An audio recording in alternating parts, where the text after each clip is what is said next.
Estamos no ar, estamos ao vivo, é isso aí. Vou fazer uma pausa aqui na música pra gente fazer aqueles agradecimentos clássicos que agora que você já me acompanha de mais tempo já tá acostumado.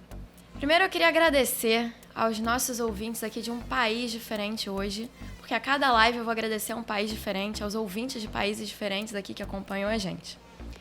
Quem eu vou agradecer hoje são os ouvintes de Portugal, que também acompanham a gente.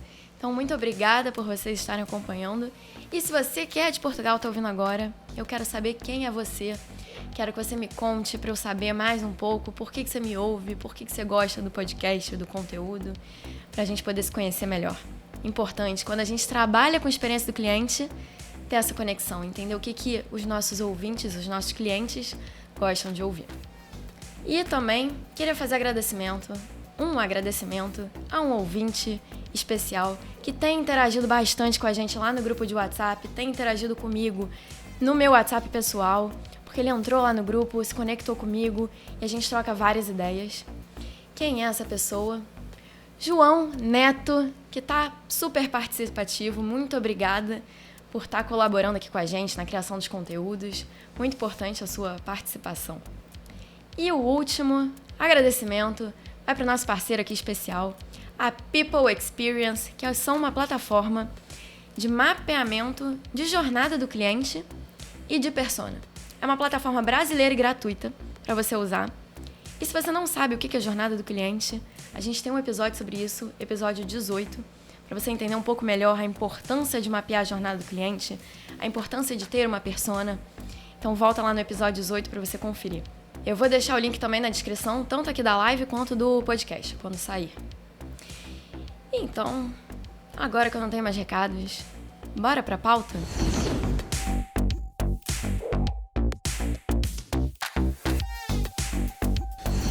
Bem-vindo e bem-vinda ao CX Generation, o podcast da geração da experiência.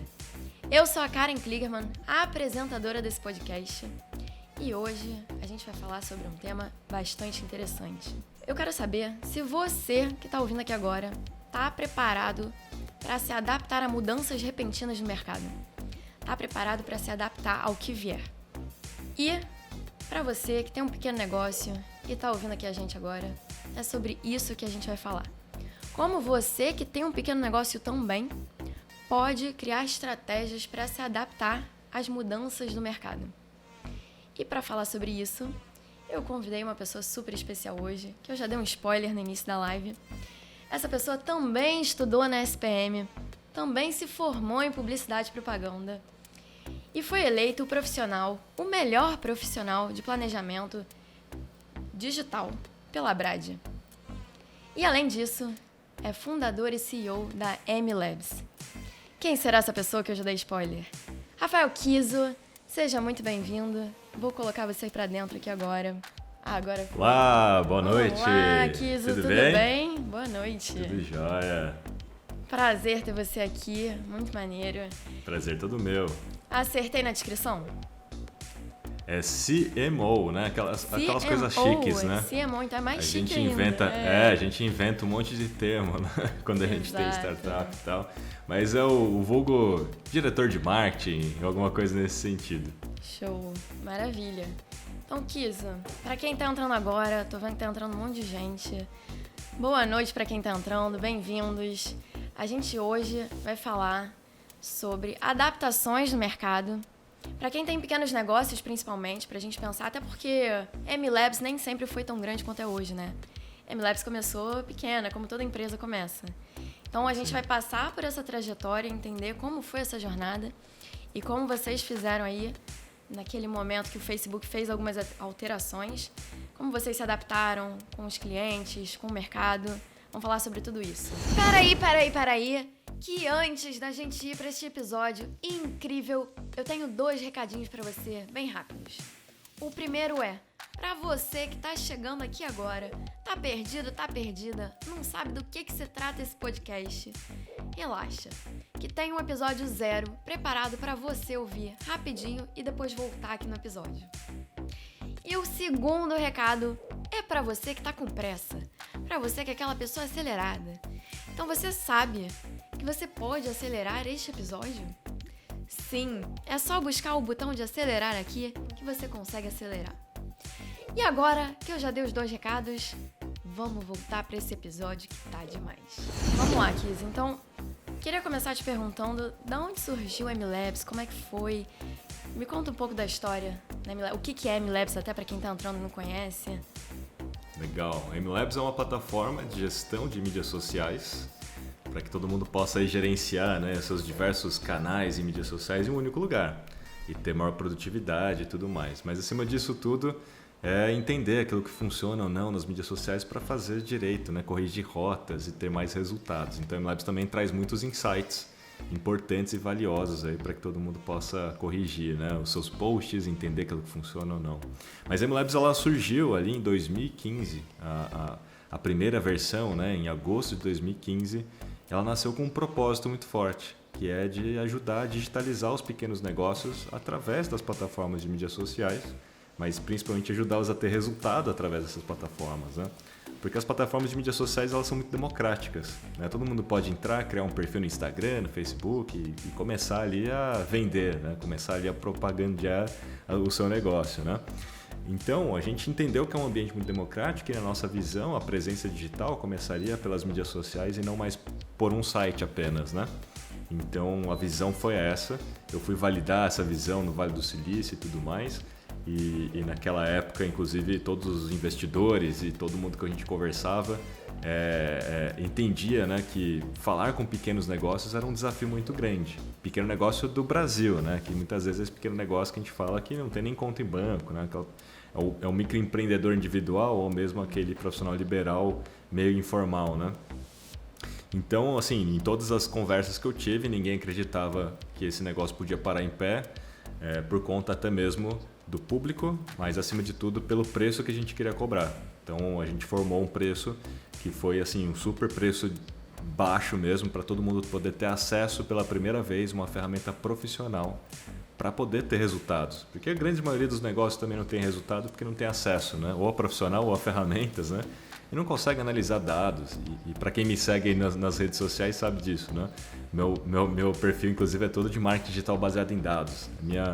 Meu mantra, né? Você precisa analisar dados, transformar dados em informações, criar hipóteses, testar, né? E tudo mais. Então, o pequeno que não tem acesso a uma ferramenta profissional tem maior dificuldade, né, em conseguir vencer esse jogo. Os grandes conseguem vencer mais porque tem agência, tem profissional, tem acesso a ferramentas, muitas vezes naquela época, ferramentas em dólar, na grande maioria das vezes, né? Então para o pequeno era muito distante. Então a gente surgiu com esse propósito, a gente criou a primeira versão, com um preço super de massa, então assim, R$29,90 e a ferramenta mais próxima custava mais de R$200 por mês, né?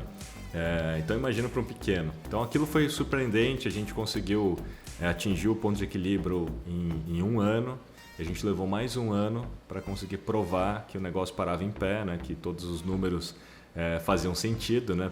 Por conta daquela tese lá de que não ia dar certo, né? Então a gente precisou de pelo menos 2 anos para conseguir provar que o negócio funcionava, parava em pé, ainda era lucrativo, né? E continuaria crescendo. E assim foi a nossa trajetória. A gente chegou ali no final do segundo ano com 25 mil clientes e 6 pessoas no time, né? Para provar que o negócio era escalável e que a gente conseguia ajudar dezenas de milhares de pequenos negócios nesse sentido. E assim a gente conseguiu o nosso primeiro investimento, a gente foi acelerado pela Endeavor, foi acelerado pelo Sebrae, principalmente para saber falar mesmo com os pequenos. A gente foi recebendo os investimentos até que a própria Stone entrou na nossa vida. A Stone, que muitas pessoas conhecem como maquininha, né? Mas a Stone hoje em dia é um negócio muito maior do que isso. E ele tem esse propósito também, né? De ajudar a digitalizar os negócios, né? Os pequenos negócios. Então a gente se uniu muito em torno do propósito, pela cultura, pelos valores e tudo mais. E hoje a MLabs, né, chega ali pelo menos até maio ali, né? A gente chegou a 230 mil clientes usando a MLabs no Brasil e em mais de 40 países. Apesar da MLabs não estar traduzida ainda para outras línguas, muitos brasileiros por aí ou muitos estrangeiros usando a MLabs, traduzindo aí pelo Google Chrome, vendo o valor na ferramenta, né? E depois aconteceu o que aconteceu com o embrolho do Facebook, a gente pode falar um pouquinho mais daqui a pouco. A gente teve um certo impacto, mas ainda assim a MLabs continua sendo líder de mercado, a principal plataforma de gestão de mídias sociais do público, né? E a gente tem hoje um portfólio de produtos muito maior do que apenas a gestão de mídias sociais, como todo mundo conheceu lá no início, né? Hoje a gente tem vários outros produtos, como por exemplo a Dashgoo, que é uma ferramenta avançada de relatórios e dashboards para mídias sociais, muito focada, né, naqueles perfis que já têm um pouco mais de maturidade digital e quer dar um próximo passo, né? A gente também lançou o MLabs Mail, que é uma plataforma de automação de e-mail marketing e gestão de relacionamentos via SMS, e-mail, com o diferencial de que a gente usa muitos dados das próprias mídias sociais para dar inteligência para isso. Oficialmente ele está em beta, a gente fez um lançamento interno apenas para clientes, a gente ainda deve lançar externamente para a maioria do público. Então dá para criar landing pages pela MLabs hoje, link na bio, gerar formulário no link da bio, ou seja, transformar seguidores em clientes, né? Em leads. Tá?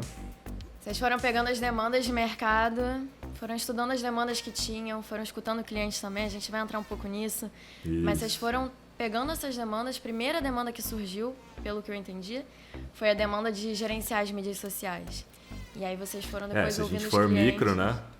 Se a gente for no micro, o escutar os clientes, né? A gente pegou primeiro a dor de agendar posts, né? Então, era uma dor muito grande, porque todo mundo quer trabalhar de forma planejada, em vez de ficar tendo que acordar de madrugada, final de semana e feriado para postar. Então, foi a primeira dor que a gente atendeu, né? Olhando e escutando o público. Principalmente pequenas agências que trabalham aí com um número grande de clientes, né? Então, porque quando eu falo de pequenos negócios, todo mundo pensa já ali, sei lá, naquele pequeno negócio que está na esquina. Não, mas pequenas agências também são pequenos negócios e também são os nossos grandes clientes e parceiros, né, da MLabs. Então, a gente escutou primeiro essa dor e por isso, inclusive, que a gente criou tecnologias, né, para agendamento de publicações em diversos formatos, em diversos canais, justamente para atender essa dor. Muito bom.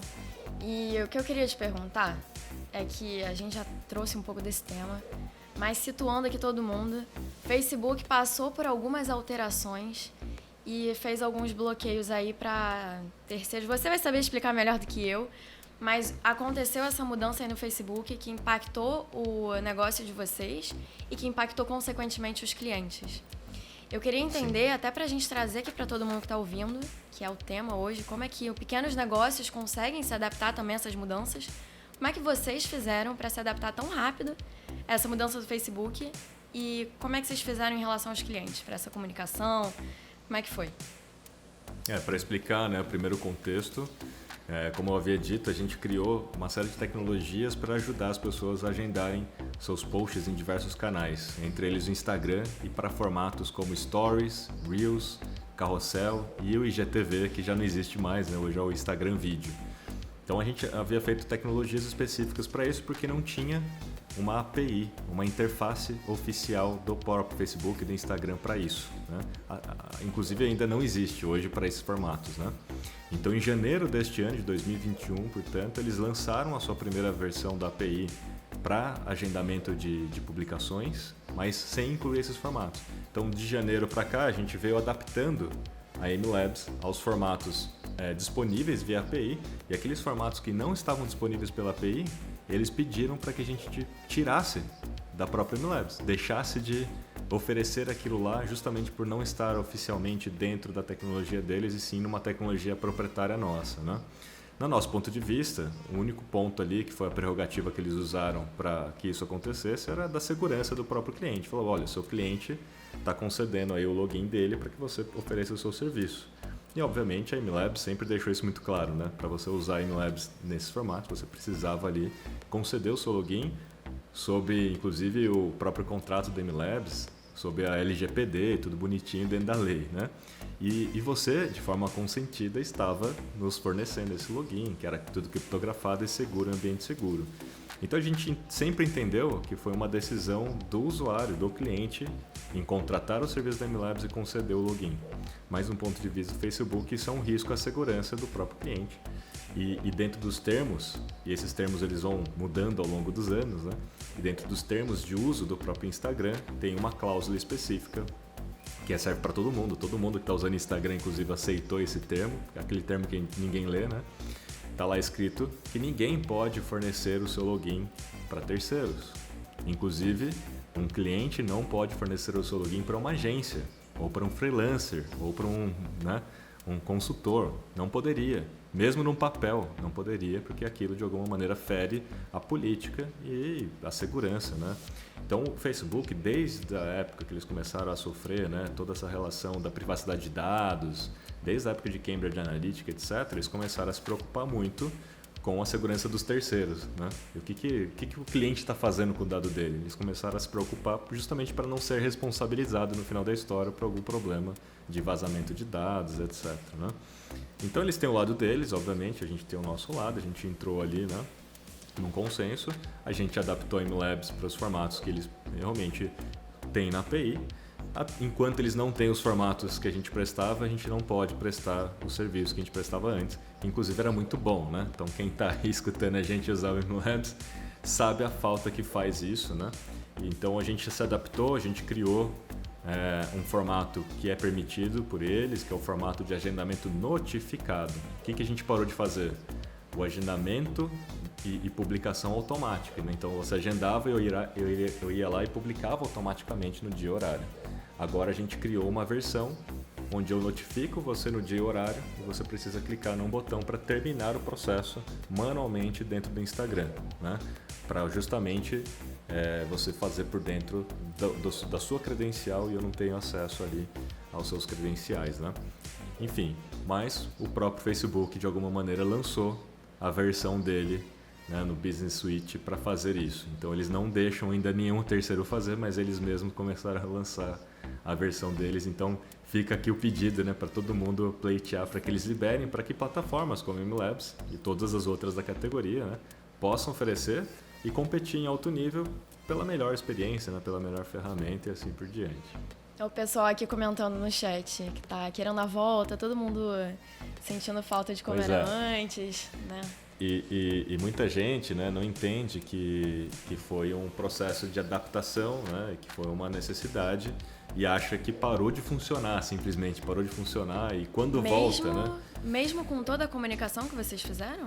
Mesmo toda a comunicação, é porque eram muitos clientes, né, e são muitos clientes, né? Então tem muita gente que não viu as comunicações ou não quis ler a comunicação, não quis assistir as inúmeras transmissões que a gente fez, né? A gente fez questão, né, de ser sempre muito transparente desde o começo. A gente fez várias lives, a gente fez vários e-mails, colocamos no site e ainda assim tem gente que estava meio assim alienada, não estava sabendo o que estava rolando, né? E até hoje ainda tem muita gente que pede de volta sem saber tecnicamente, né, o que é que aconteceu. Sim. E acha que é uma deficiência, né? E até em NPS, quando a gente passa a pesquisa de NPS, que é o do Net Promoter Score, né? Pô, você indicaria MLabs? Às vezes a gente recebe uma nota baixa falando, olha, o MLabs é sensacional, mas falta o agendamento lá do carrossel, do IGTV, etc. Como se fosse um problema da MLabs, de fato, né? Tipo, putz, vocês não têm competência para fazer isso. Não é questão de competência. É porque no ponto de vista do cliente, às vezes quando não vê essa comunicação, de fato, é culpa da MLabs, entre aspas. Por quê? Sim. Porque é a MLabs que oferecia isso, né? Então, por isso vocês fizeram um trabalho sensacional de comunicar e deixar lá. Vocês fizeram vários pop-ups dentro também da MLabs para poder comunicar isso. Mas é difícil também fazer uma comunicação. Você falou agora que tem muitos clientes. Então, realmente, para todo mundo ver...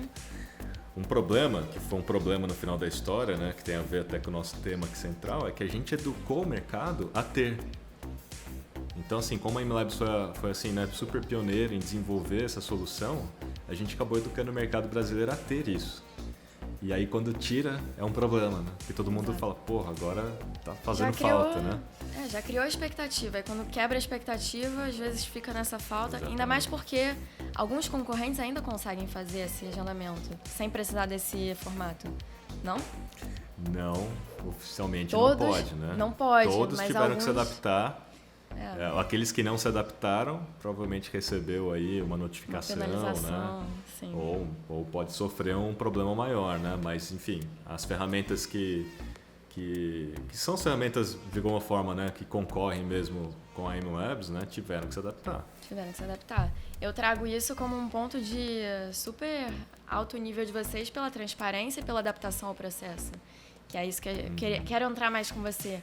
Como é que foi todo esse processo em relação à transparência com os clientes? Como é que foram as discussões internamente? Como é que a gente vai fazer nessa War Room? Não sei como é que vocês fizeram, mas como é que foi todo esse processo? Eu tive, assim, né, acho que a gente teve sempre uma grande vantagem, se a gente pode dizer dessa forma, que essa transparência toda, ela já faz parte da cultura da MLabs, dentro de casa. Então, quando a gente é genuinamente, né, a gente realmente executa aquilo que a gente tem de valor, fica mais fácil, né? Então, a gente já era transparente com todos os nossos funcionários, em todas as hipóteses, né? Então, assim, a gente sempre foi muito transparente dentro de casa, né, com os próprios funcionários. Então, dentro de casa a gente já tem essa cultura. Então, para ser para fora não foi um problema, né? Então, imediatamente a gente tomou a postura de contar a história, contar ali a verdade, né, dos fatos e se adaptar, obviamente, né, rapidamente, justamente para que a gente pudesse voltar ao ar e pudesse continuar oferecendo voltar a continuar oferecendo os nossos serviços, né? Tem alguém me ligando aqui, por isso que toda hora aparece. Então, assim, dentro de casa, né? É claro, a gente já tinha uma operação... Eu já tive experiência, né, com gestão de crises em outro negócio, né? Também sou fundador de uma agência que se chama Focus Networks, que é uma agência de grandes marcas, né, nacionais, internacionais. Então, lá, para os clientes, a gente já passou em diversas crises com eles e a gente já fez gestão de crises para os clientes. A gente já sabe fazer o protocolo, a gente já sabe como agir, né? Então, algumas pessoas que trabalham comigo no time da MLabs, no marketing, trabalhavam comigo também na agência, né? Então já tem um pouco de experiência nesse sentido. Então, pra gente, quando começou a situação, né, a gente imediatamente iniciou os protocolos que a gente já sabia que tinham que ser feitos, né? E a gente agiu muito rapidamente em ser transparente, em comunicar o mercado, em comunicar os clientes, né? E contar a cada dia. Então, todo dia a gente precisava atualizar as pessoas da situação, até porque a MLabs estava fora do ar, né, para esses formatos. Então, muita gente estava dependendo ali da ferramenta, né? Então, para não prejudicar, a gente explicava, a gente fez o que foi possível, né? Mas, enfim, é parte da nossa cultura, é a forma como a gente sempre foi verdadeiro, transparente e eu lembro bem, né, no mercado isso foi muito bem visto, né? Acho que você está até citando isso porque foi um marco na nossa imagem, né? E a gente sempre prezou muito pela construção da imagem, né? E pelo valor de marca, porque a gente sabe que se tem uma coisa que tem que ser sustentável no negócio é a imagem que ela tem, é a marca que ela tem, né? O produto ou o serviço ele pode se tornar commodity ou pode de repente até no seu ciclo de vida eventualmente até morrer, mas uma coisa que a gente tem que sempre prezar é pela marca, né? A marca e a comunidade criada em torno da marca, né? Aquilo que ela representa no dia a dia das pessoas, isso facilita para a gente reagir rapidamente e criar inclusive novas soluções, novos produtos e serviços e colocar no mercado mais rapidamente, né? Se você só tem um único produto e não trabalha a construção de marca, provavelmente se o produto vai mal, o negócio morre, né? Você não tem a oportunidade ou o tempo para reagir e colocar no mercado alguma solução. Então, eu sempre tive isso como um planejamento. Então, desde o começo da MLabs, a gente fez um planejamento estratégico digital, que é o que eu recomendo sempre nas minhas aulas para os meus alunos, dentro da agência também. E a gente nunca mudou esse planejamento. Então, quando é planejamento estratégico digital, é uma visão a longo prazo. E um dos principais direcionadores era a construção de uma marca, né, obviamente forte, líder, autoridade, né, e que fosse sempre muito genuína e transparente com todos os clientes, justamente para a gente poder construir algo sólido. Não ser um castelo de cartas, né, um castelo de areia, né? Exato. Então, acho que esse é um dos nossos diferenciais, assim. Muito bom. Eu queria ressaltar um ponto que você falou, essa questão da transparência que você teve que você já tinha interno, já era parte da cultura da empresa, e você foi muito mais fácil levar para o externo, né? E isso, para mim, é um ponto super importante que eu vou ressaltar, por quê? Porque não é só a transparência pela transparência para o mercado valorizar isso, mas é porque também existe a valorização dos clientes quando a gente é transparente. Porque mostrar o que está acontecendo dentro Claro, na medida do possível, do que pode mostrar, do que não pode mostrar, mas ser transparente é valorizar também o cliente, é deixar para ele claro o que está acontecendo. Me ajuda também, né? Também a gente ser vulnerável. Isso é reconhecido. A gente, como cliente, eu sou cliente da MLabs, por isso que eu tô falando tudo isso, eu conheço a história, estive lá. Então, é valorizado a gente entender o que está acontecendo. Não ser só, deu problema, a gente já vai resolver, vai ser uma outra forma, e não explicar muito bem o que está acontecendo. Então, é muito valorizado essa questão da proximidade com o cliente. Queria ressaltar isso em você. E te perguntar se pode ser falado o que são esses protocolos aí de transparência, de crise, como é que foi? Não sei se você pode abrir, como é que são esses protocolos. Os protocolos é framework didático, né, de curso de gestão de crise, inclusive é um dos módulos que eu ensino no curso de Social Media Exponencial da MLabs. Você tem que medir sempre, né? Você tem que estar monitorando sempre as mídias sociais e tem o que a gente chama de índice de saudabilidade. Então, o índice de saudabilidade é quando você está monitorando o tempo todo as ocorrências positivas, neutras e negativas, né? Então, através de software de monitoramento, a gente tagueia todas as ocorrências no Twitter, onde dá, né? Porque tem lugares que é privado. E dentro, principalmente, dos nossos próprios canais, né? Nos comentários dos nossos posts, no inbox e tudo mais. Aí quando essa relação de saudabilidade da marca ela começa a cair muito rapidamente, é igual o índice em bolsa, né? Então, manter isso acima de 80% é um índice de saudabilidade positivo. Se há uma queda abrupta de 80 para 70, você está ali na iminência de uma crise, né? Abaixou de 70, você está de fato dentro de uma crise. As próximas 24 horas elas são cruciais. Então, essas 24 horas a gente tem que agir muito rápido e ininterruptamente, né? Então, é formado já imediatamente um comitê de gestão de crises, onde a gente tem que se reunir o tempo todo, então fica praticamente com o canal aberto, onde a gente planeja quais as ações que a gente vai fazer e tem que ser feito muito rapidamente. Por quê? Porque se a gente não contém aquilo dentro de 24 horas, aquilo se espalha para uma dimensão que você não consegue controlar mais. Não controla mais. Aquilo sai, pode ir para uma mídia aberta, pode ir para uma televisão, pode ir para lugares que fica muito mais difícil, né?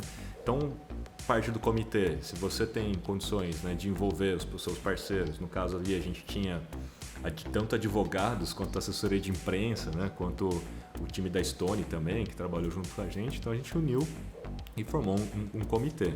E aí juntos a gente começou a decidir as principais ações. Então tem as ações ali da primeira hora, né? E tem as ações de curto, médio e longo prazo, porque é natural que a crise ela não passa assim, né? Tipo, principalmente nessa ocasião, né, a gente sabia que ao adaptar a MLabs isso não teria volta, né? Isso significaria abrir mão, inclusive, de muitos clientes que vieram para a MLabs em função daqueles formatos, né? Então não tem volta. Então a gente já tinha ali uma série de conversas para isso. Mas assim, em termos de detalhe, de estrutura, framework, né, o que eu posso dizer é mais ou menos isso. É claro que para cada ocorrência tem uma forma de se comunicar e de se relacionar e de responder. Então, ocorrências positivas, as neutras, as negativas. Tem que ter uma notificação pública e encontrável, né? Então, não dá para esconder uma notificação. Muita gente, quem acompanhou o concorrente sabe, né, da falta de transparência e o quanto que tentou esconder as questões, né? Então, tem que ter uma notificação pública. Você precisa, inclusive, comprar a sua própria palavra-chave no Google e colocar como um dos anúncios a notificação, justamente para achar primeiro a sua notificação antes de achar uma notícia, por exemplo, de algum lugar qualquer, né, que pode falar o que quiser. Então tem algumas ações ali específicas que foram importantes, né? Acionar os parceiros, acionar os melhores clientes. Quem são os melhores clientes? Eventualmente quem deu 9 ou 10 no NPS, né? Então você vai pegar quem deu 9 ou 10, que são mais promotores, que gostam e promovem já a marca e que vão se dar muito mais o trabalho de entender, de ler, de assistir a live por inteiro e ajudar a gente a espalhar a informação dali em diante, né? É acionar a comunidade em torno da marca para ajudar de fato a marca a continuar viva.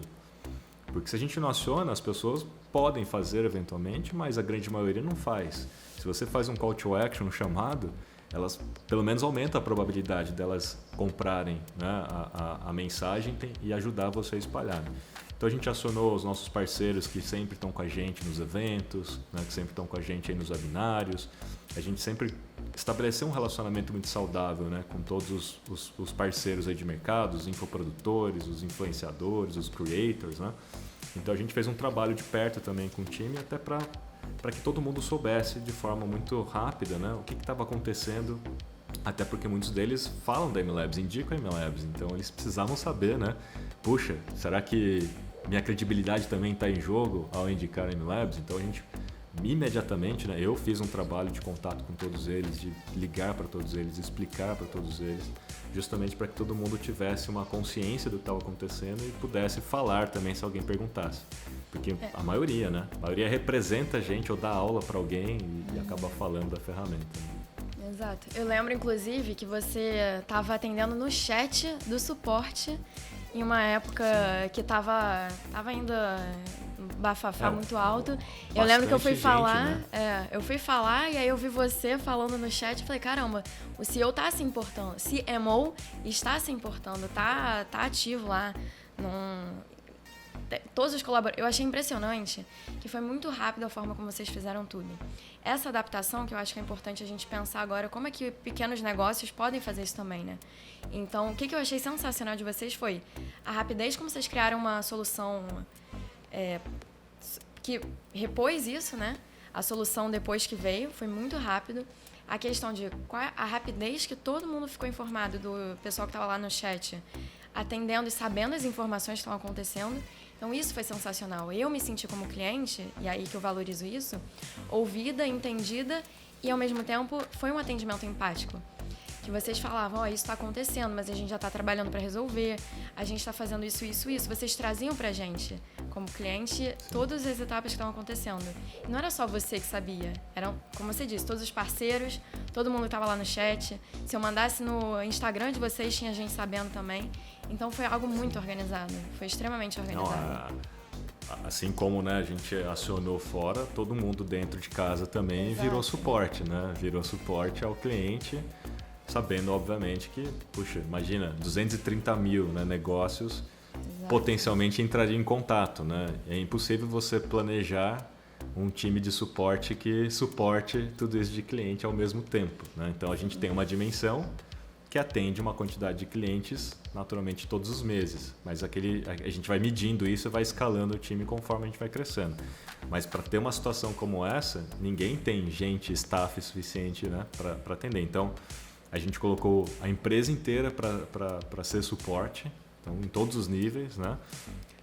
A gente já vinha de alguma forma, né, trabalhando para que todo mundo soubesse falar, explicar sobre o MLabs, entender o que estava acontecendo. Então a gente fez primeiro uma live interna, né, para todo mundo e deixar todo mundo também, ser transparente todo mundo, né, deixar todo mundo ciente do que estava acontecendo para justamente eles poderem explicar.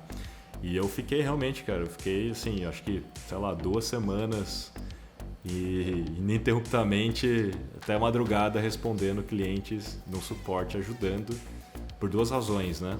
Primeira razão, de fato, de ser humano e estar ali junto com os clientes, né? Explicando para eles, atendendo, ajudando o time de suporte também, né? A ter um nível, né, de resolução mais rápido, né? Então, quanto mais gente ajudando, melhor.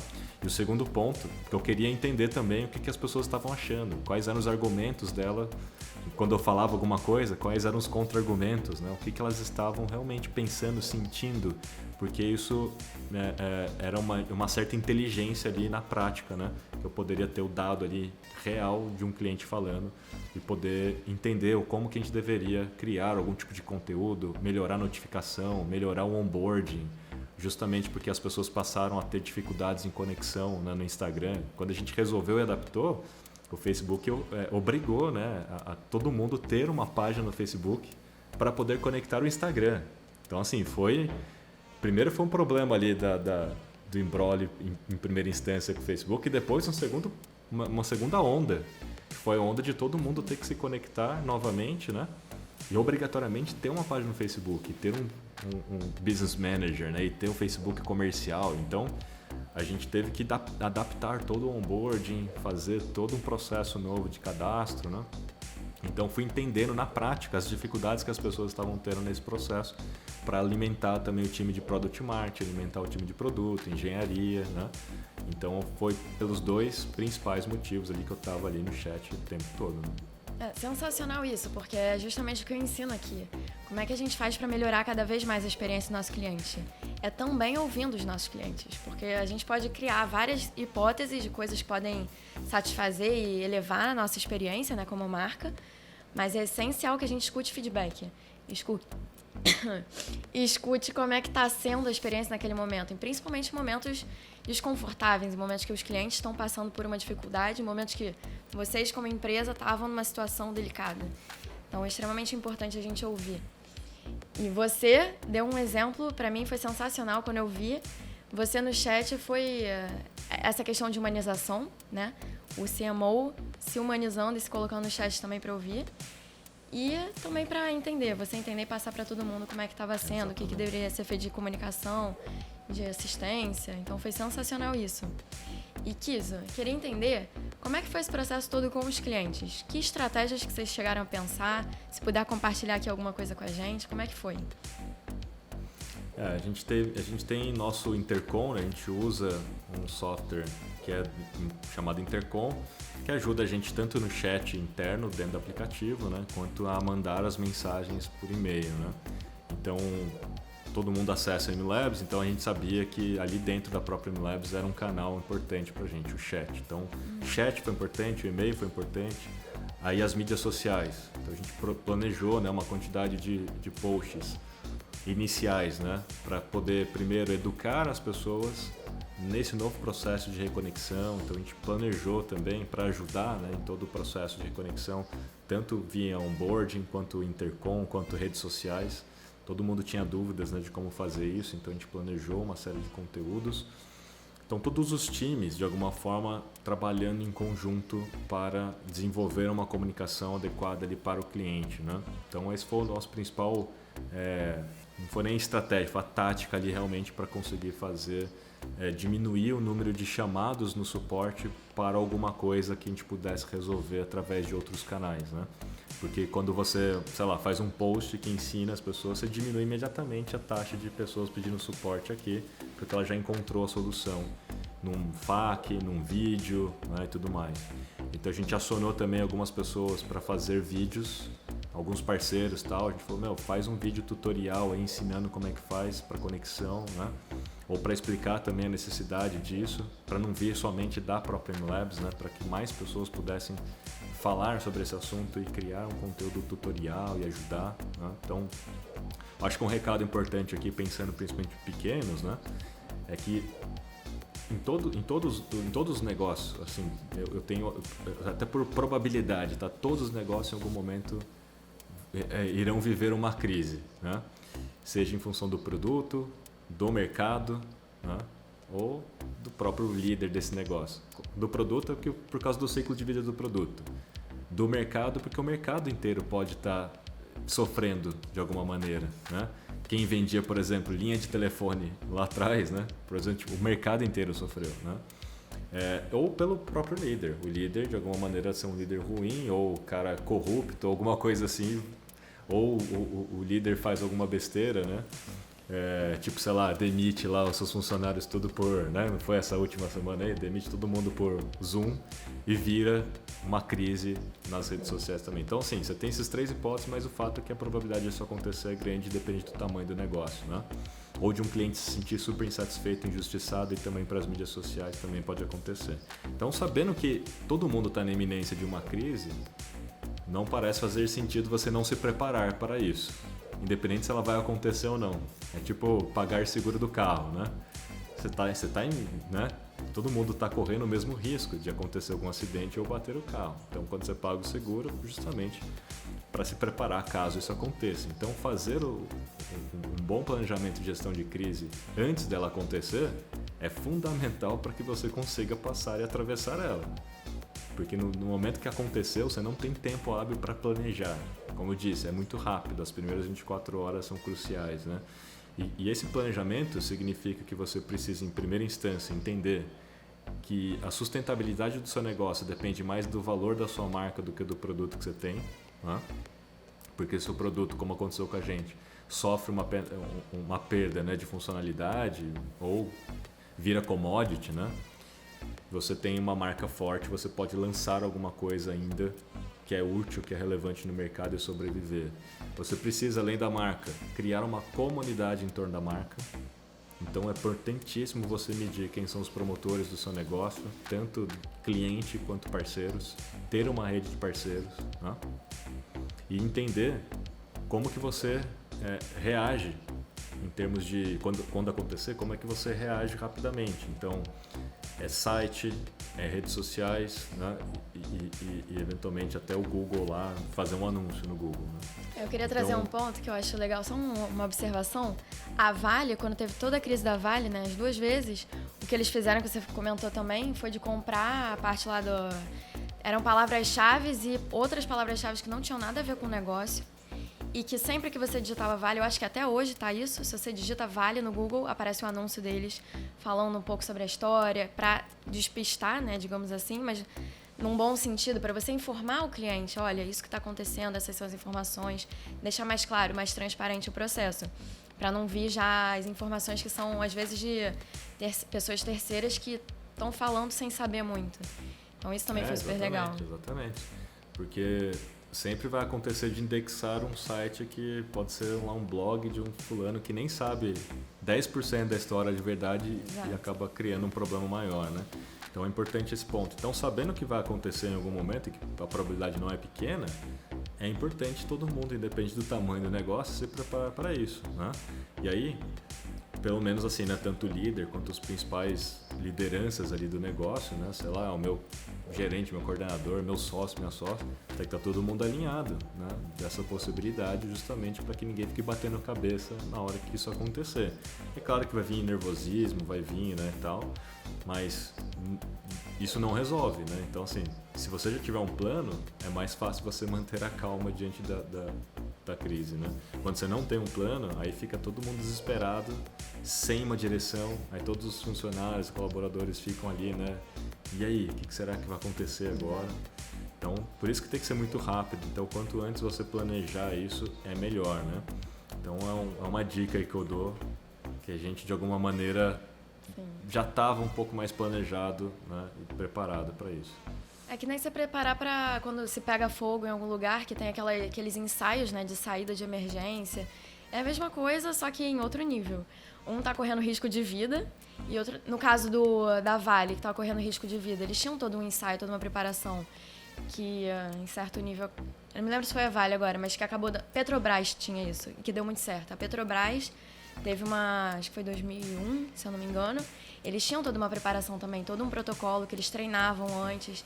Então esse treino, essa preparação antes, e é isso que eu quero trazer também, né? Por mais que a gente seja um pequeno negócio, e que quem está assistindo aqui, nosso público hoje, a gente tem que estar preparado para esses momentos. Tem que estar monitorando o que falam da gente na rede social, que foi o que você falou, como é que está esse índice. Então estar preparado é muito importante. E assim, né? Colocar o rostinho ali no vídeo, né? Então, estar preparado também significa... Quem é que vai ser a pessoa que vai falar? Você saber se comunicar ao vivo, né? Como fazer uma live. Então, assim, para quem é um pequeno negócio, é uma boa prática, né? O próprio líder se tornar creator é uma boa prática. Por duas razões, né? Primeira razão, que você vai aumentar a autoridade do seu próprio negócio. Se você, enquanto líder, criar um perfil seu ou mesmo criar para a marca, que é a sua marca, né? Então, é uma das melhores estratégias hoje em dia, né? O próprio líder se tornar um creator, que é uma forma muito rápida de você criar autoridade. E segundo, que você vai estar treinando para se comunicar muito melhor. Caso aconteça alguma coisa, entrar numa live e poder falar. Se você não tiver essa skill, porque é treinável, né? Se você não tiver essa skill, imagina, uma pessoa que não consegue se portar, não fala, gagueja, né, e tudo. Então, assim, passa uma insegurança, as pessoas ficam mais inseguras, ninguém acredita ali naquele líder, né? E líderes marcas, né, cujos líderes criam conteúdo nas redes sociais, mesmo que seja no perfil pessoal deles, né, conteúdo não é para falar da vida pessoal, são percebidas de forma mais confiáveis no mercado. Isso é pesquisa, né? Então, assim, faz sentido e vale a pena já começar aí a treinar. Boa. Vamos pensar agora em mais estratégias que pequenos negócios podem usar? A gente já falou de se treinar, né? Gravar live, participar, ter um perfil pessoal que seja um perfil que fale também da empresa que a pessoa tem, não seja só o perfil da marca, porque às vezes a marca não é a própria pessoa. Então, ter um perfil pessoal que fale também, seja a pessoa reconhecida como marca. Além disso, o planejamento, ter antes preparado o que a gente pode fazer, né? Mapear XYZ, estar preparado para ABC, ter o orçamento também. Muita gente agora na pandemia, no início, estava sem orçamento para crises. E aí não tinha nem 3 meses de caixa guardado para sobreviver a esse momento. Então, mais um ponto importante, se planejar financeiramente. O que mais que a gente pode trazer aqui de ideias? Até nesse lance do planejar financeiramente, né? Igual nas nossas finanças pessoais. Todo mundo minimamente sabe que deve ter um seu colchão. O que é o colchão? É você ter, sei lá, 6 meses, 1 ano de salário guardado em uma modalidade de investimento de renda fixa e que no mínimo acompanha a inflação, né? Ou seja, risco muito baixo daquela modalidade de investimento, você está guardando lá aquele dinheiro que é para uma eventual possibilidade de você ficar desempregado, alguma coisa. É a mesma coisa para a empresa. É que os pequenos negócios, eles querem tirar tudo como lucro, né? Dividendos, e a empresa fica com caixa zerado, né? Os pequenos negócios geralmente confundem, né, finanças pessoais com profissionais, então tira tudo para poder viajar, trocar de carro, alguma coisa assim, mas não faz a reserva de emergência, né? Ou mesmo investimentos. Então todos os anos você precisa ter pelo menos 1 ano ali de faturamento, né? 6 meses a 1 ano de faturamento guardado. E aí, a partir dali para frente, né, você pode usar aquilo como investimento para criar novos produtos, serviços, para contratar mais gente ou mesmo para tirar como dividendos. Inclusive, o dividendos, a boa prática é você tira uma porcentagem, o resto você reinveste no negócio. Você nunca tira 100%, né? Então, realmente, esse é um ponto que você trouxe aí que é importante, né?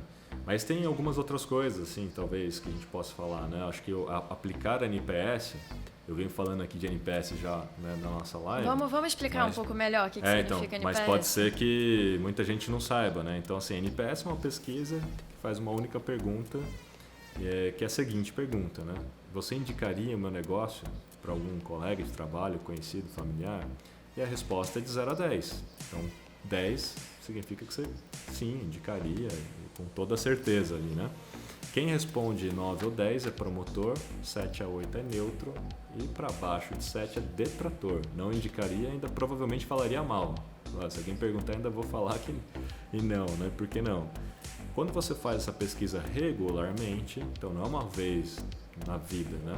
Regularmente, sei lá, todos os meses, ou se você é um serviço, né? Então a cada vez que a pessoa vai, um novo cliente, né? Vai e contrata, depois que você prestou o serviço, passa, sei lá, 1 semana, 2 semanas, você manda. Não é uma pesquisa de satisfação, porque a satisfação, ela apenas olha a fotografia do momento, né?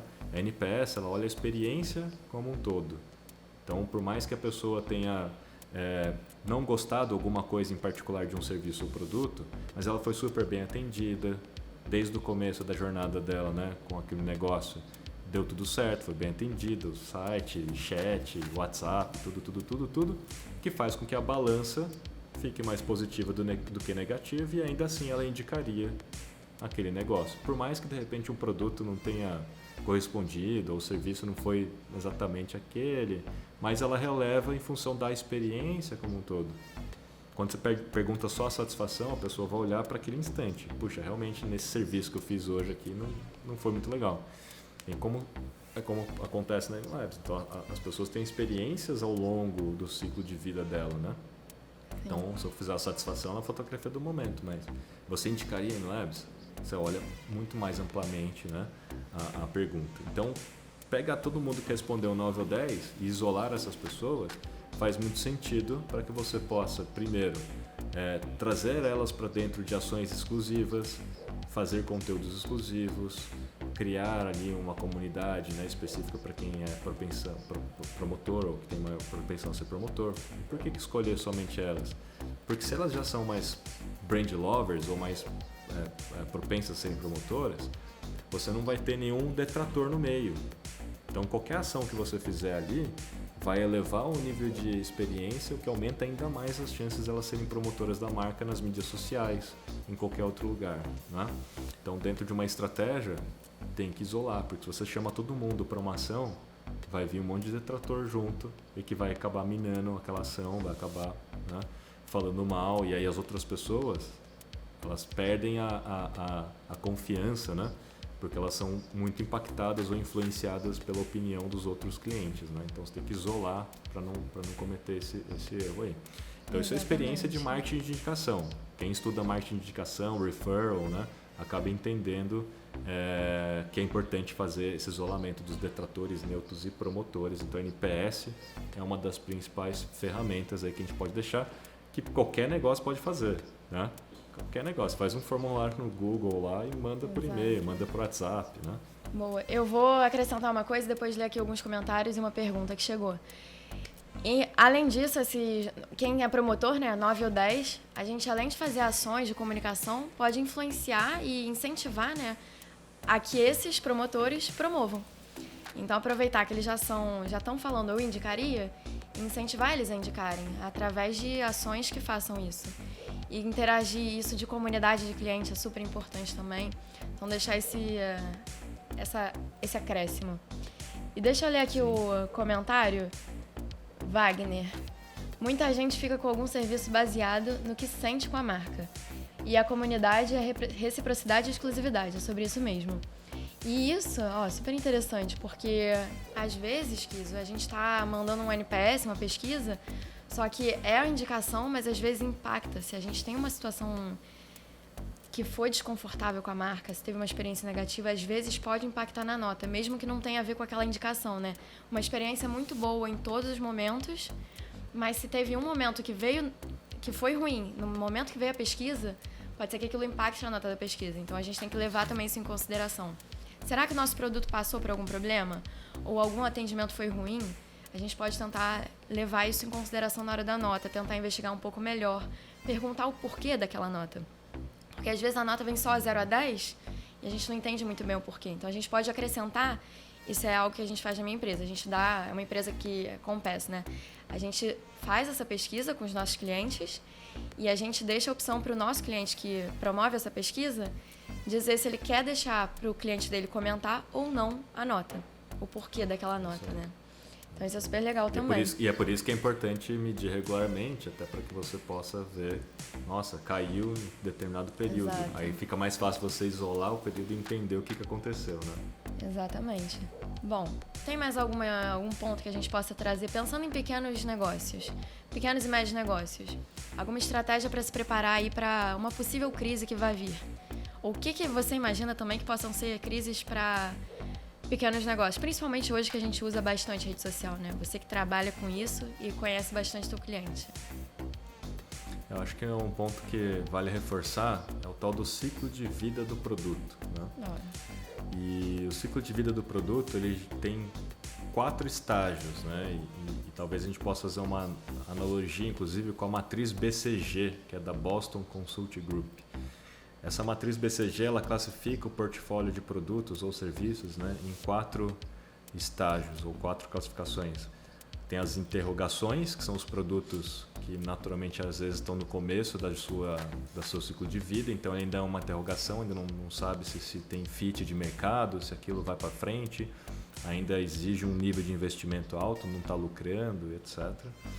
Tem as estrelas, que são aqueles produtos que você já encontrou o fit de mercado e começa a ganhar uma atração, mas ainda exige investimento, e agora é a hora de começar a escalar o negócio. Tem as vacas leiteiras, que são aqueles produtos que já estão tracionados, já encontrou o fit de mercado, é o que traz o faturamento do negócio, é o que paga as contas, né?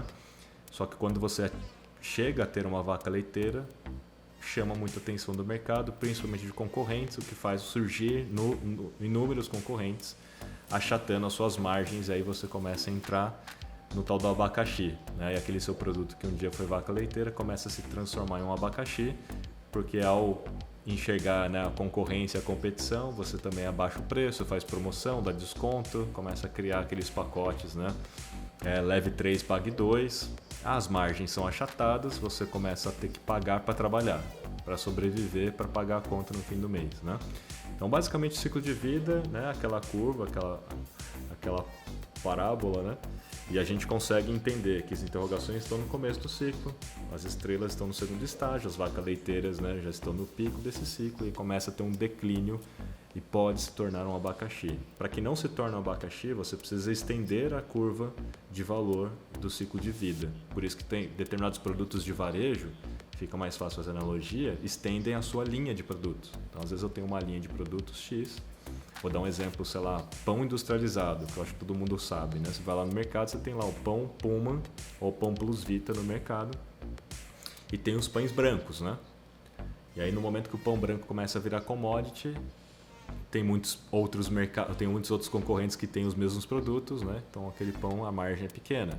Aí a Bimbo do Brasil, pão Puma ou Plus Vita, foi lá e lançou o pão artesano. Conhece o artesano? Aquele Já pão vi. de fatia mais grossa e tal, né? Aí lançou, inovou no mercado, criou um ciclo de vida, estendendo a linha de pães brancos.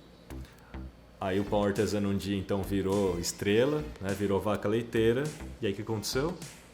Vic Bold foi lá e fez do forno, o Panko foi lá e fez um produto concorrente, semelhante, etc. Começa a surgir muito concorrente porque você chegou na vaca leiteira. E aí começa a entrar em declínio.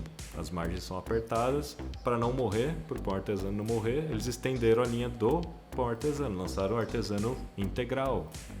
E aí o integral era interrogação, virou estrela, vira vaca leiteira, começa a entrar em declínio. Lança artesano gotas de chocolate, artesano, né? E aí você vai.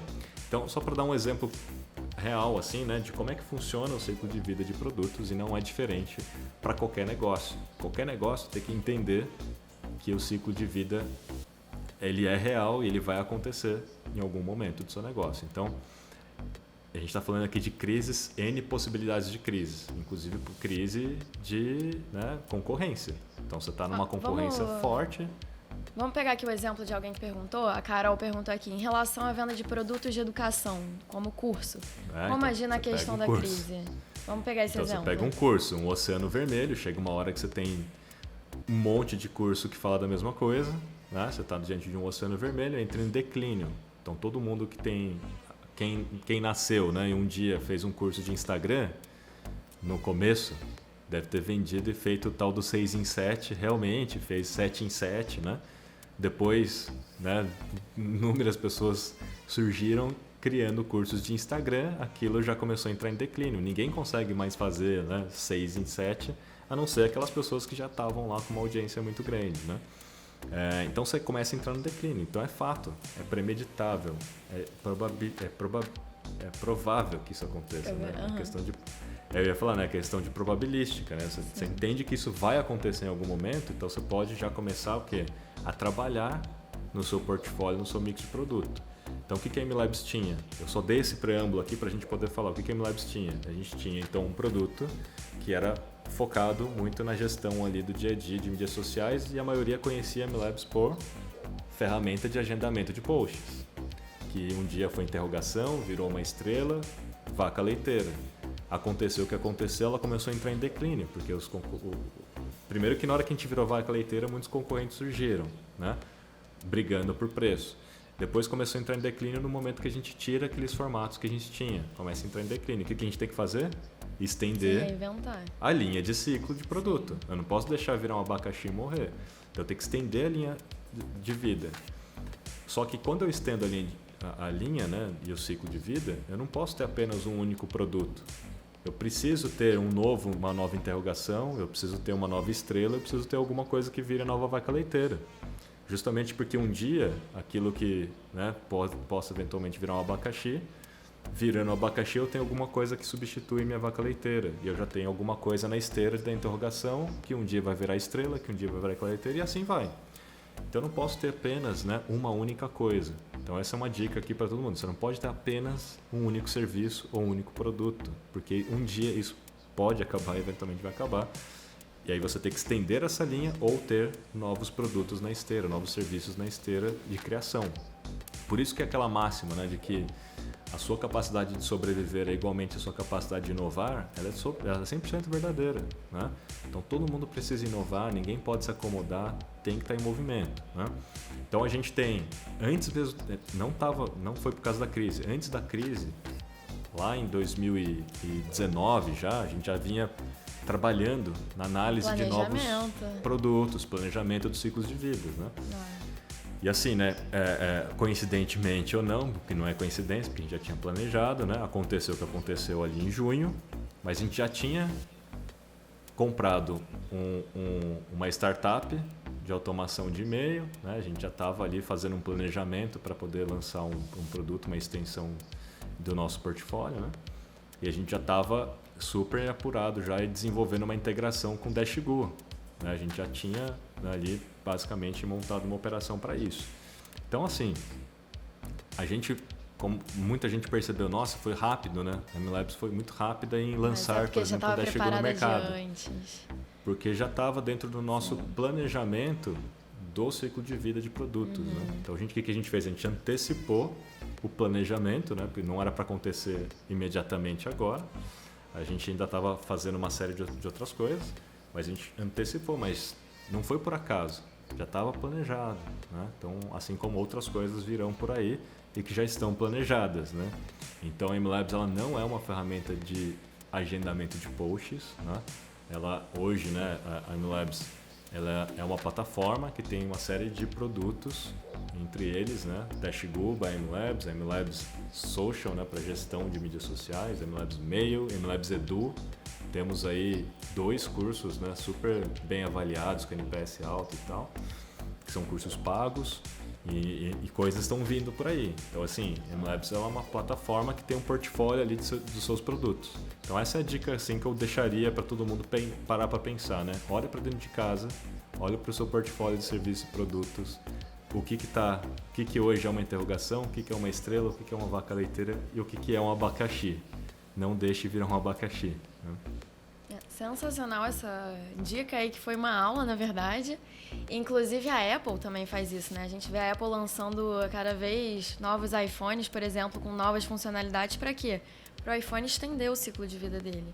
Que é um exemplo bem bobo, entre aspas, mas que ilustra também. Várias empresas já se planejam para isso. É que esse mercado, né, de smartphones, né, é o ciclo de vida premeditado mesmo, né? Porque aí eles já trabalham no ciclo assim, todo ano tem que lançar um produto novo. Exato.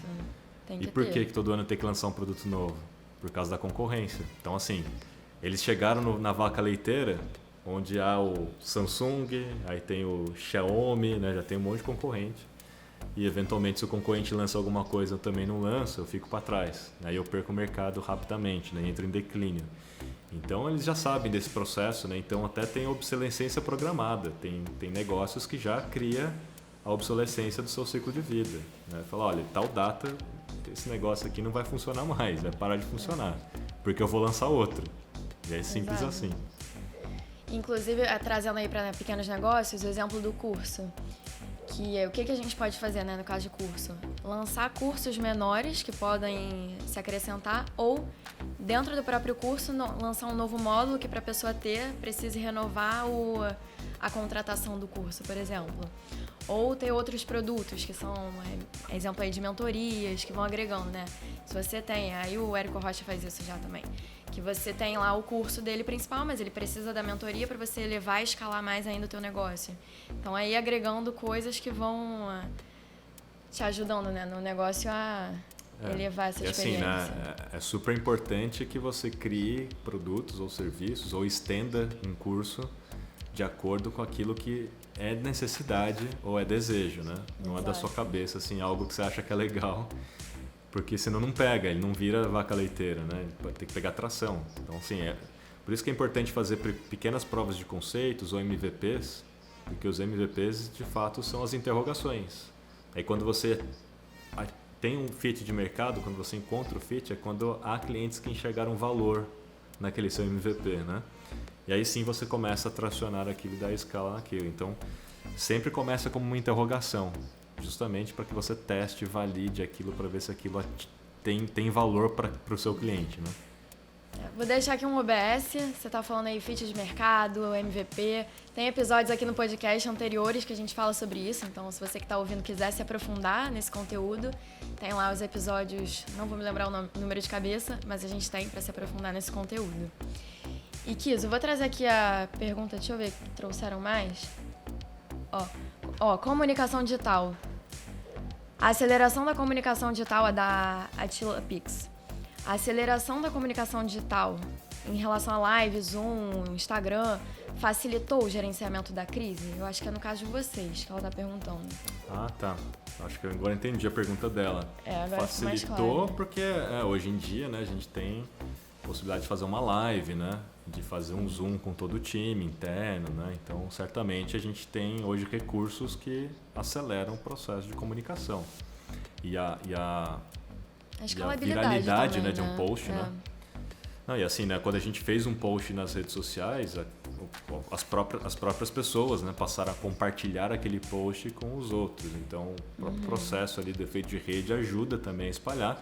E mesmo assim, tem cliente que não viu, né? Então, assim, imagina se não tivesse, né? Imagina se não tivesse todos esses recursos, né? Ia ser realmente muito pior. E aí tem outra pergunta aqui, da Carol.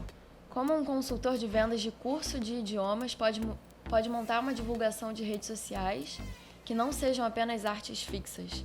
Aí a gente já vai entrar em outro assunto aqui. O Kizo quer trazer um palpite aí de como seria?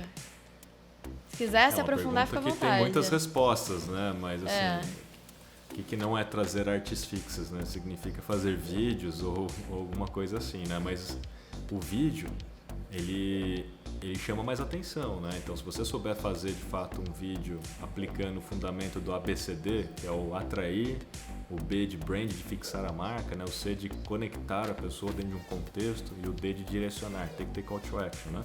O primeiro frame de um vídeo tem que ter um título que chame a atenção e que faça as pessoas quererem continuar a ver aquilo pela curiosidade do título, por algum efeito naquele vídeo, né?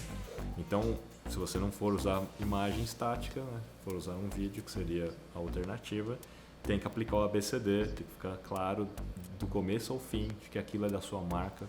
Sei lá, a pessoa está usando a camiseta da sua marca, você não precisa estar colocando logotipo na assinatura, mas a pessoa está usando a camiseta, segurando a caneca.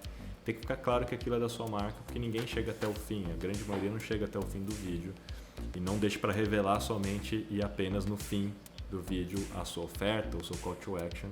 Isso tem que ser feito ao longo do vídeo, justamente pelo comportamento das pessoas, que é cada vez mais fragmentado e efêmera, né? O fragmentado porque a gente tem muitos canais hoje, então nossa audiência, nossa atenção é fragmentada. Por isso que TikTok e Reels fazem mais sucesso para começo de jornada, né? Para quem não está muito interessado ainda e não conhece aquele produto, aquele serviço, sei lá, um curso de idioma, não estou muito interessado, eu não vou dar muita atenção para aquilo.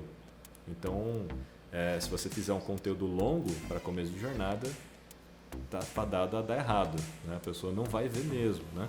Então, no começo de jornada, que é a etapa de descoberta, use recursos e formatos simples, rápidos, curtos, né? Por isso que o Reels e TikTok são os formatos mais propícios nesse momento para a etapa de descoberta. E se você for fazer, sei lá, post patrocinado, criar uma campanha, né, para ser descoberto, também vai por esse mesmo caminho de vídeos curtos. Não faça vídeos longos, né? E assim, né, na hora que a gente fala de vídeo, né, tem que testar, gente, porque muitas vezes, na maioria dos testes que a gente faz aqui, justamente para começo de jornada, talvez uma imagem possa performar melhor do que um vídeo. Por várias razões. Primeiro, que você tem que entender quem é o seu público. Se o seu público é um público economicamente menos ativo ou que tem uma classe econômica menor, é uma galera que não vai estar usando o plano de dados no full para assistir vídeo. Então, faz mais sentido você fazer um anúncio estático do que fazer um anúncio de vídeo. Porque a galera não vai querer gastar o plano de dados dela assistindo vídeo à toa. Exato. E provavelmente ela só vai assistir um vídeo quando ela estiver conectada a um Wi-Fi em alguns momentos específicos do dia. Então tem que entender o comportamento do público, tem que entender o produto que você está vendendo, o ticket médio disso.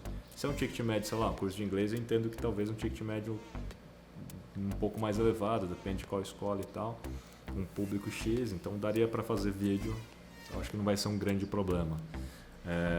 E fazer mais vídeos curtos, fazer vídeos que tragam em primeira instância utilidade, valor prático, não a propaganda, né? Esse é um erro clássico. Começo de jornada, você não quer ver propaganda, você está interessado em alguma coisa que vai te ajudar ali na carreira, na sua vida. Então, se você vende curso, fala mais daquilo que você sabe e menos daquilo que você vende. e naturalmente você vai vender mais, né? Então esse é um paradoxo que poucos entendem rapidamente isso, né? Kiso, tá todo mundo aqui nos comentários falando que aula, que maravilha, e realmente tá sendo uma aula essa conversa aqui contigo. Queria saber se você tem uma dica final pra deixar aqui pra gente, que não tenha sido ainda. Tem alguma dica? Ó, tem uma dica que é super legal, que é o meu livro chamado Unbound Marketing, que é o livro que tá aqui, ó, atrás de mim. E a maior parte dessas coisas que a gente falou aqui hoje estão ali no livro, né? Nessa metodologia baseada em 5 passos para você fazer um bom planejamento estratégico no ambiente digital. Inclusive tem o protocolo de crise, eu falo de operação de saque ali dentro, de atendimento, interação, velocidade de interação, como taguear e classificar as ocorrências em mídias sociais. Eu falo do índice de saudabilidade ali dentro. Então, sim, muitas das coisas que a gente falou tem nesse livro, nessa metodologia, que é um consolidado de 21 anos que eu estou no mercado já trabalhando para marcas e também para a própria MLabs, né? Então tudo isso que a gente falou aqui faz parte de um conhecimento aí e experiência de décadas, né? Não foi de um dia para o outro, aplicado em várias marcas nacionais, internacionais, pequenas, médias e grandes, de produto, de serviço. E essa metodologia, ela de fato muda o jogo. Quando você entende ela, independente do tamanho do negócio, muda o jogo, né? Então fica a dica, tem link na minha bio lá, um link para um desconto para a Amazon, né? Inclusive está entre os livros mais vendidos já do Brasil. Essa é a parte boa. Sensacional. Repete o nome do livro aí para quem tá ouvindo, quem vai ouvir depois só no Spotify. É Unbound Marketing. Unbound Marketing. Olha lá. Deixa eu desabilitar os comentários para o pessoal poder ver. Pronto. Deixa eu ver comentário. Ó, pronto. E Kiso, eu queria te agradecer, agora já chegamos lá quase finalzinho. Queria te agradecer demais por essa live. Eu aprendi muito, tenho certeza que todo mundo tá ouvindo aprendeu muito também. É um prazer poder gravar contigo, porque vou dizer que sou sua fã, porque desde que eu conheci a MLabs, eu vejo o teu trabalho, vejo o trabalho que vocês fazem. Legal. E sou apaixonada pela MLabs também, pelo atendimento que vocês têm. Vocês têm um case pra mim de experiência muito grande.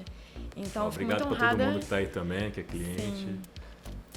Fico Obrigado muito honrada mesmo, em poder conversar contigo agora nesse momento. A honra toda minha. Eu queria saber se você quer deixar mais algum contato aí pra quem tá ouvindo só, quem não vai poder aqui te seguir ao vivo, né? Vai ouvir depois a gravação. Quer deixar mais algum contato? Segue ainda a MLabs, né? Siga lá, @socialmlabs. A gente também faz bastante conteúdo lá que vai ajudar qualquer pessoa nessas situações do dia a dia ambiente digital, né? A gente dá muita dica valiosa lá. E no meu próprio perfil eu falo muito de marketing digital baseado em dados. E aí o meu perfil é um pouco mais avançado, né? Mas a MLabs ajuda demais, assim, em dicas do dia a dia aí para vocês terem mais resultados nas redes sociais. Show. Muito, muito obrigada. Eu agora vou dar alguns recados. Se você quiser ficar para ouvir os recados também, fica à vontade. Se você quiser sair também, fica à vontade. Bom, então vou indo aí, gente. Obrigado, viu? Obrigado, Karen. Obrigado, gente. Muito obrigada. Com a gente. Vejo vocês nas redes sociais. Boa noite. Valeu. Tchau, tchau. Boa noite. Bom, alguns recadinhos finais aqui. Se vocês gostaram, se você gostou dessa live, a gente vai... eu esqueci de tirar o print. Kiso tá aí ainda pra gente tirar um print? Esqueci de tirar. Bom, se tiver aí, a gente tira. Mais recadinhos finais. A gente tem do podcast um grupo no WhatsApp pra gente trocar ideias, pra eu poder ouvir você também. O que você quer saber de tema? O que você quer conversar? O que você quer que eu traga aqui de conteúdo, de pessoas pra conversar sobre a experiência do cliente? Então, se você quiser entrar no grupo, esse grupo, você entra no meu Instagram, kligerman.karen, e me pede pra entrar. Eu te coloco no grupo, a gente conversa depois. E também vou anunciar que o próximo episódio que a gente vai fazer agora em janeiro, vamos entrar aqui no período de recesso. Em janeiro eu vou conversar com a Mariana Marchi sobre cultura de empresa. Então, se você quer entender um pouco melhor como melhorar a tua cultura, como criar uma cultura, como... tudo sobre cultura. Se você tem alguma dúvida também, vai poder me trazer, que a gente vai trazer aqui pra pauta, conversar. Então, esse é o próximo episódio. E eu agradeço muito a vocês e espero todo mundo no próximo episódio. Tchau, tchau!